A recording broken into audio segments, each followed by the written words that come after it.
Muito bem, tá gravando sim, sejam todos bem-vindos a esse canal. Hoje eu vou dar continuidade com vocês na nossa playlist de termologia. Vou falar da dilatação térmica dos líquidos. Bom, para você entender a dilatação térmica dos líquidos, é importante que você tenha visto o vídeo anterior, no qual eu falei de dilatação linear, superficial e volumétrica. A dilatação linear, que existe uma dilatação da matéria em uma única dimensão. A dilatação superficial, que existe a dilatação da matéria em duas dimensões, e a volumétrica, que existe em três dimensões. E para os líquidos, só vamos ter a dilatação volumétrica. E sempre que eu falo da dilatação dos líquidos, eu gosto de tratar ela como a dilatação aparente. Por que eu gosto de trabalhar assim? Imaginem aqui um recipiente e ele está lotado de um determinado líquido. Então, esse recipiente tinha um volume inicial a uma temperatura inicial. Aí, esse conjunto todo foi aquecido a uma determinada temperatura. Ou seja, houve uma expansão no seu volume. Mas como o recipiente, antes de ser aquecido, estava cheio, uma certa quantidade do líquido vai extravasar. E essa quantidade de líquido extravasado é o que eu chamo de dilatação volumétrica aparente. Ela não é a dilatação real do líquido. Por quê? Vamos colocar número nisso, que eu acredito que fica mais fácil. Antes de aquecer, eu tinha um volume inicial do líquido, né? Vamos dizer que era 100 ml. E tinha um volume inicial do recipiente, que também era 100 ml. Quando eu aqueço, eu não posso esquecer que o meu líquido vai se dilatar, mas o meu recipiente também vai se dilatar. O meu líquido, ele foi para 105 ml. E o meu recipiente, ele dilatou um pouquinho menos. Ele ficou com 102 ml. O que eu consigo ver? Eu consigo ver que o meu líquido, ele dilatou, ou seja, a dilatação do líquido foi igual a 5 ml, não é verdade? A dilatação do líquido foi de 5 ml. O frasco, o recipiente, também dilatou, né? Ele teve uma variação volumétrica de quanto? De 2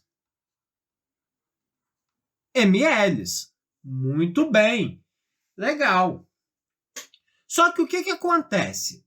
No meu recipiente, depois de dilatado, cabiam 102 ml, mas o líquido era 105 ml. Então, se cabia 102, mas o líquido era 105, quanto que foi transbordado? Qual foi a minha dilatação aparente? Foram de 3 ml. Então, o que eu consigo enxergar aqui?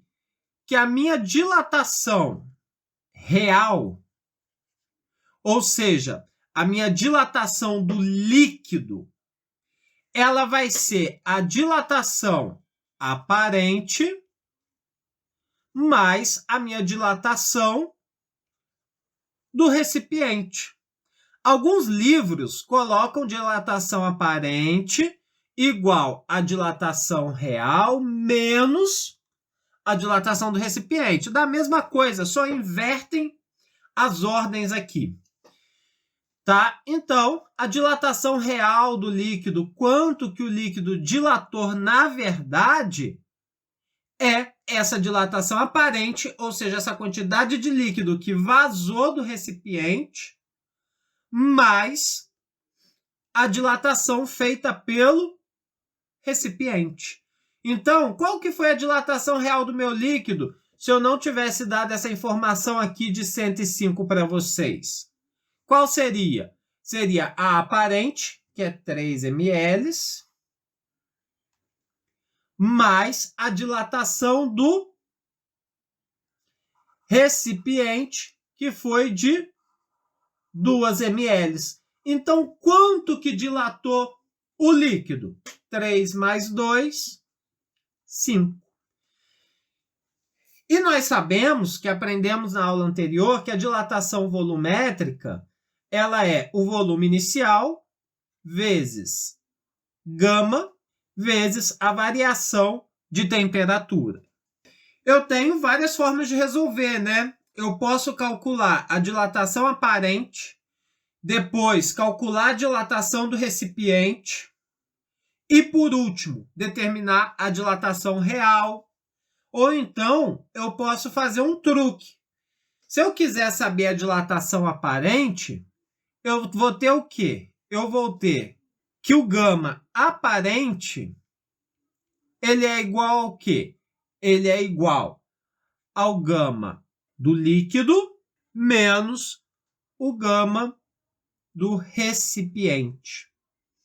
Então, eu não preciso, se eu quiser saber a dilatação aparente, calcular a dilatação real. Depois, calcular a dilatação do recipiente, para aí sim saber a aparente. Não, é só eu aplicar a fórmula. Dilatação volumétrica aparente vai ser igual ao volume inicial. O gama, eu não vou usar nem do líquido e nem do recipiente. Eu vou usar o aparente, vezes a variação de temperatura. Então, se eu quiser saber a variação aparente, é só eu aplicar essa fórmula. Basicamente, a dilatação dos líquidos é apenas isso. Muito bem, vamos ver agora um exemplo para poder encerrar com chave de ouro esse nosso vídeo.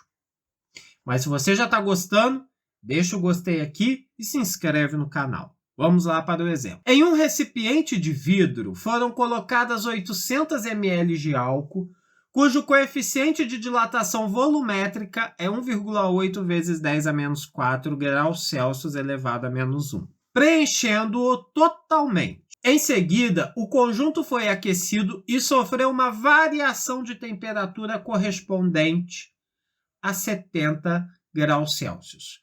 Calcule a dilatação aparente do álcool, sabendo que o coeficiente de dilatação volumétrica do vidro é. Bom, vamos lá.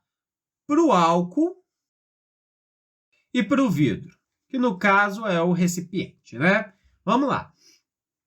O volume inicial, tanto do álcool quanto do vidro, eram 800 ml.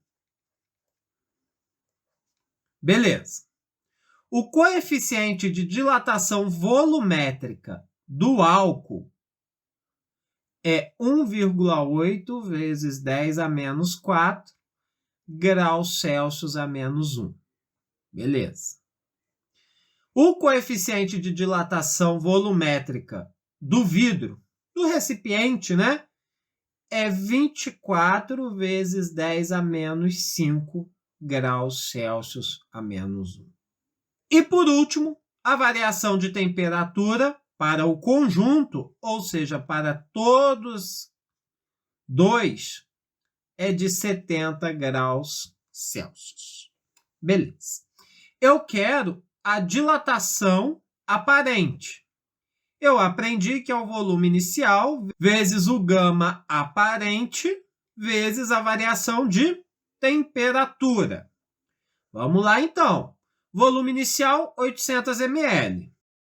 O gama aparente. O gama aparente vai ser igual ao gama do líquido menos o gama do recipiente. Então, o gama aparente vai ser igual a 1,8 vezes 10 a menos 4 menos 2,4 vezes 10 a menos 4. Professor, não era 24 vezes 10 a menos 5? Sim, eu andei com a vírgula uma casa para a esquerda, então eu somei uma casa aqui no expoente. Por que eu fiz isso? Porque para mim realizar essa subtração, eu preciso colocar em evidência a potência, porque senão eu não poderia resolver a subtração. 1,8 menos 2,4 vai dar menos 0,6 vezes 10 a menos 4. Então, o gama aparente vale menos 0,6 vezes 10 a menos 4, que multiplica a variação de temperatura, que é de 70 graus Celsius. Vou tirar 1, 2, 3 zeros daqui. Então, vou somar 3 aqui, vou ficar só com menos 1. Então, a dilatação aparente vai ser igual a 8 vezes menos 0,6 vezes 7 vai dar menos 33,6 vezes 10 a menos 1. Posso encerrar aqui com ml? Posso, mas para ficar bonitinho, eu reescrevo como menos 3,36 ml. Muito bem, gente. Por enquanto é só. Se você está gostando desse conteúdo, deixa o gostei. Se inscreve no canal. Ative as notificações. Assista a esses vídeos que eu vou deixar indicados por aqui. E compartilhe o nosso conteúdo por aí. Forte abraço e até a próxima. Fui!